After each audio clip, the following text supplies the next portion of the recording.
Timnas Indonesia U23 sukses melaju ke babak semifinal Piala Asia U23 2024 di Qatar. Indonesia yang merupakan tim debutan membuat kejutan besar dengan menumbangkan tim Korea Selatan lewat pertandingan panjang hingga berakhir dengan adu penalti dengan skor yang ketat.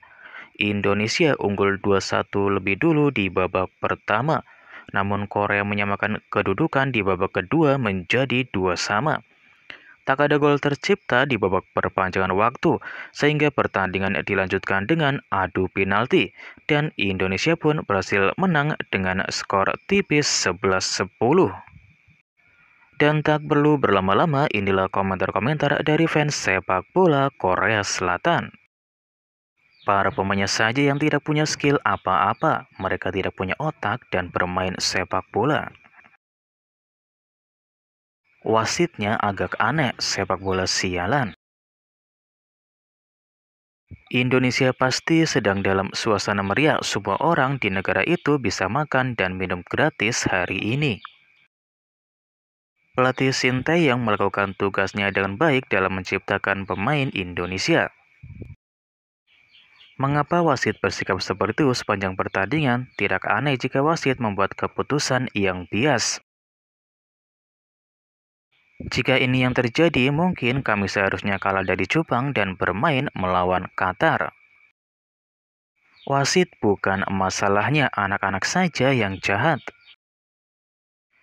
Saya senang kami kalah dari tim kuat yang bernama Indonesia. Wasitnya berasal dari Australia. Aibnya benar-benar kalah dari Indonesia. Malu rasanya menyalahkan wasit untuk tim seperti Indonesia. Sejujurnya kami beruntung lolos ke adu penalti. Melihat apa yang mereka lakukan hari ini, Indonesia jauh lebih terampil. Australia dekat dengan Indonesia, wasitnya bias tetapi keterampilan pemain Korea pada dasarnya lebih rendah. Terlepas dari segalanya, saya kesal karena saya tidak bisa menonton Korea di Olimpiade. 11-10, ini pertama kalinya saya melihat skor adu penalti seperti ini. Tapi sebenarnya siapa pria botak yang ada di belakang Sinteyong? Wasit dan kiper Son Heung layak ditembak mati. Sinteyong tidak boleh dibiarkan menginjakkan kaki di tanah Korea. Sinteyong mengetahui taktik Korea dengan baik, jadi hasil ini mungkin saja terjadi. Namun sayang sekali, pemain peringkat 23 kalah dari pemain peringkat 140. Ini adalah pertama kalinya saya melihat sesuatu seperti adu penalti dalam 40 tahun saya.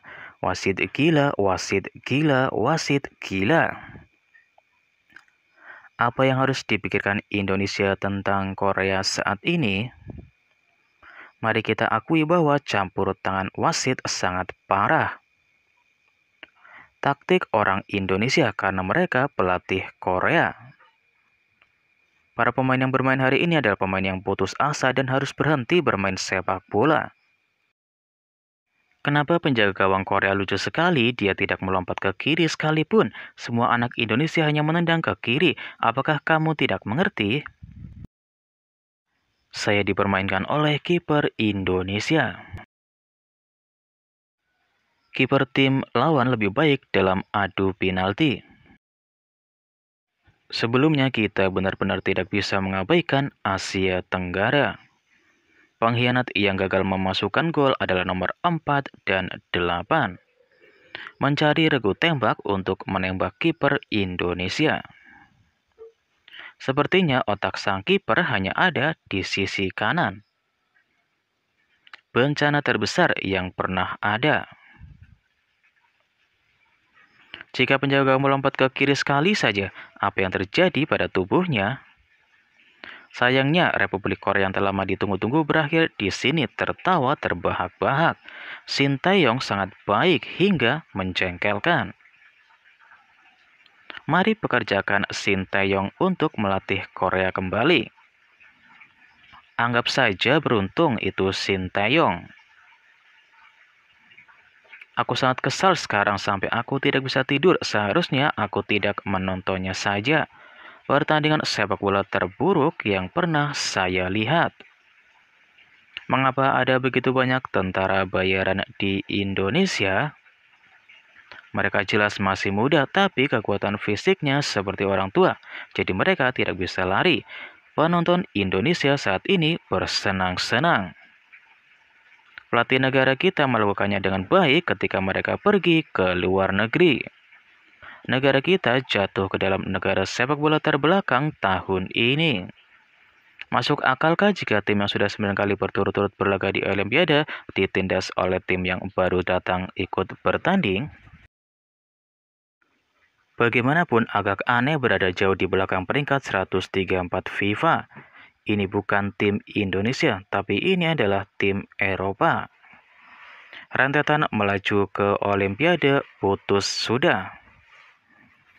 Pertandingan Korea-Jepang adalah sebuah fata morgana. Jika di Asia seperti ini, bagaimana kita bisa lolos ke Piala Dunia? Bagaimana Korea bisa menjadi seperti ini? Saya seharusnya tersingkir di babak penyisihan grup saja. Saya merasa frustasi menonton pertandingan Korea setelah menonton pertandingan Jepang. Anak-anak Indonesia tidak lagi berukuran kecil. Di mata orang Eropa, Korea kini harusnya diperlakukan sama dengan Asia Tenggara. Benar-benar menyebalkan. Anak-anak Indonesia kini mengolok-olok sepak bola Korea. Sepak bola Korea mungkin gagal, tapi ini adalah sesuatu yang dilakukan Shin Tae-yong dengan baik. Keberuntungan Jepang memang membaik, namun tampaknya tidak demikian dengan Korea. Indonesia sudah maju, tapi negara kita malah terpuruk. Sepertinya kita tertinggal satu langkah dari Indonesia. Saya didorong mundur dari lini tengah. Bagaimana ini bisa terjadi? Oh, kalah saja. Kalaupun menang, bagaimana mungkin bisa mengalahkan Uzbekistan dan Arab Saudi dengan skill ini? Sepak bola Korea saat ini membuat frustasi. Jepang mau ikut Olimpiade, tapi kita tidak bisa. Apa-apaan ini? Baunya seperti pengaturan pertandingan. Orang keturunan campuran Indonesia dan Belanda mempunyai ginjal yang baik. Gaji Shin Tae-yong harus naik. Ini sangat lucu, Korea kalah dari Indonesia. Entah kenapa sepertinya Indonesia mempermainkan negara kita. Memang benar kalau kemampuan Korea tidak bisa menandingi Asia Tenggara. Peringkat 23 diinjak-injak oleh peringkat 134. Ini jelas memalukan. Indonesia punya fisik yang bagus. Apakah karena banyak penduduknya yang ras campuran? Shin Tae-yong adalah negara jajahan Belanda sehingga Indonesia menaturalisasikan seluruh orang Belanda Indonesia. Cowok Indonesia punya perawakan Eropa. Finalnya diprediksi adalah Indonesia dan Jepang.